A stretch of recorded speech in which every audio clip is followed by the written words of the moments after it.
ఒక్కసారి ఆగి ఆలోచిద్దాం. Let us stop, think and proceed. మన జీవన గమనంలో ప్రతి సందర్భాన్ని ఒక యజ్ఞంలాగా భావించి శ్రద్ధగా ఆచరించమన్నారు మన పెద్దలు. అందుకు కొన్ని విధి విధానాలు కూడా రూపొందించారు. ప్రతి పని అర్థవంతంగా ఉండాలి, ఇది వారి ఉద్దేశం. అంతేగాని అర్థవంతంగా, అర్థం అంటే డబ్బు అని కూడా అర్థం ఉంది. అర్థవంతంగా కాదు అంటే ధన ప్రదర్శనకు వేదికగా ఉండాలని కాదు. ఆడంబరాలు అసలు పనికిరావు భారతీయ జీవన విధానంలో. జీవితాన్ని ఒక చక్కటి భావనతో గడపాలి అనేది మాత్రమే వారి నిర్దేశం. ఉదాహరణకు వివాహం అనే విషయాన్ని మనం ఇక్కడ చూద్దాం.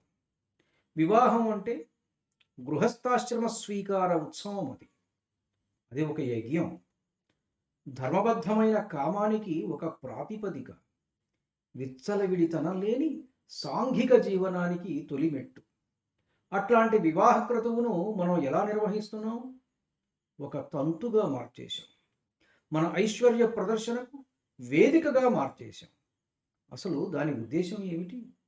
అది ధర్మబద్ధమైన సాంఘిక జీవనం ఒక జంట గడపటం కోసం నిర్దేశించినటువంటిది.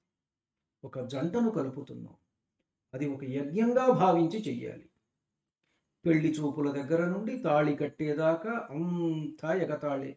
వికృత విశృంఖల మనోప్రవృత్తుల స్వైర విహారం జరుగుతున్నది. ఆసురీ ప్రవృత్తుల ఆనంద తాండవహేళ నేటి పెళ్ళిళ్ళ గోల. ముహూర్తం పెట్టుకోవడం దగ్గర నుంచి నిశ్చయ తాంబూలాల దగ్గర నుంచి అన్నీ. అసలు ముహూర్తం ఎందుకు? చక్కటి గ్రహబలం కోసం. ఆ గ్రహబలం ఏ సమయంలో కుదిరితే ఆ సమయంలో ముహూర్తం నిర్ణయించాలి కానీ మనకిష్టమైన సమయంలో కాదు. నా అనుభవంలో కొన్ని సంఘటనలు జరిగాయి. ఒకటి రెండు చెబుతాను మీకు. నా దగ్గరకు ఒక ఆయన వచ్చి ముహూర్తం చూడమన్నారు. సరిగ్గా గ్రహబలం కుదిరిన సమయం చెబితే ఆయనకు నచ్చలేదు. ఆయన ఒకటే మాట అన్నాడు, సాయంత్రం 7-8 మధ్య కావాలి అని. ఎందుకు అని అడిగారు. అప్పుడైతే మంటపం డెకరేషను అందరికీ బాగా కనపడుతుందట. ఇంకొక ఆయన రాత్రి 10 దాటిన తర్వాత అయితే ముందు రిసెప్షన్ పెట్టుకోవచ్చు కాబట్టి 10 దాటిన తర్వాత పెట్టండి అని అడిగాడు. అసలు ఈ రిసెప్షన్ కాన్సెప్ట్ ఏమిటి? ముహూర్తంలో జీలకర్ర బెల్లం పెట్టి తాళి కట్టక ముందే అందరూ అక్షతలు వేయడం ఏమిటో బుర్ర బద్దలు కొట్టుకున్న అర్థం కాదు. ఆ జంటను ఏమని దీవిస్తారు? అమ్మాయిని దీర్ఘసుమంగళీ భవ అని దీవిస్తారా? పుత్రపౌత్రాభివృద్ధిరస్తు అని దీవిస్తారా? పెళ్లి కాకుండా ఏమని దీవిస్తారు? ఏమని దీవిస్తారో మనకు అర్థం కాదు. ఇట్లాంటివి చాలా ఉన్నాయి. ఇక పెళ్లికి వచ్చిన వారికి ఇచ్చే ఆతిథ్యం గురించి ఒక్కసారి ఆలోచించండి. ఎవడి ప్లేటు వాడు పట్టుకొని భిక్షగాడు వీధి వీధి తిరిగినట్టుగా కౌంటర్లు తిరగాలి. తిరిగితే అక్కడ వడ్డించేవాడు, క్షమించాలి, విదిలించేవాడు కాస్త విదిలిస్తాడు. ఇక అలా కాదు, టేబుల్ మీల్సే పెట్టారు అనుకుందాం. ఒక బ్యాచ్ భోజనం చేస్తుండగానే ఇంకొక బ్యాచ్ వాళ్ళ వెనక నిలబడుతుంది.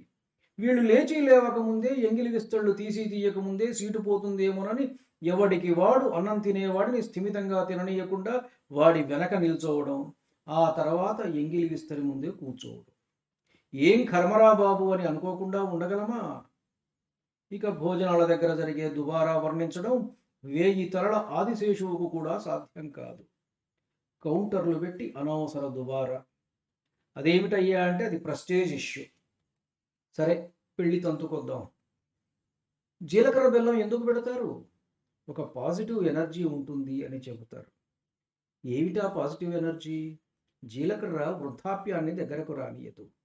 బెల్లము తీయటి వస్తువు, దానికి చద్ది లేదు, ఆల్వేస్ ఫ్రెష్. అది ఒకళ్ళనొకళ్ళు వధూవరులు చూసుకునేది అప్పుడే. వధూవరుల తొలి చూపులతో తమ ప్రేమ మందిరాలకు తోరణాలు కట్టుకునే సమయం అది. వృద్ధాప్యం లేకుండా ఎప్పుడూ నిత్యనూతనంగా జీవితం గడపండి అని దాని అర్థం.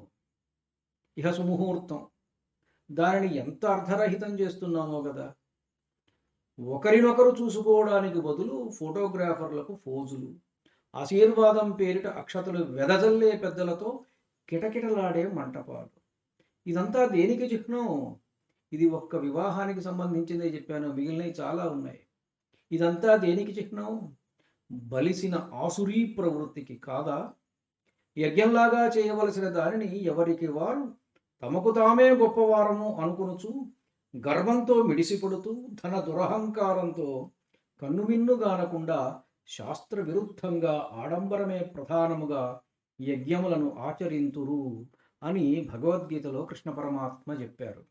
ఆత్మసంభావితా స్తబ్ద ధన మానమదాన్వితా యజంతే నామ యజ్ఞేస్తే దంభేనా విధిపూర్వకం. ఇదండి జరుగుతున్నది తంతు. ధన్యుడిని. నమస్కారం. మీ ఊటుకూరు జానకి రామారావు.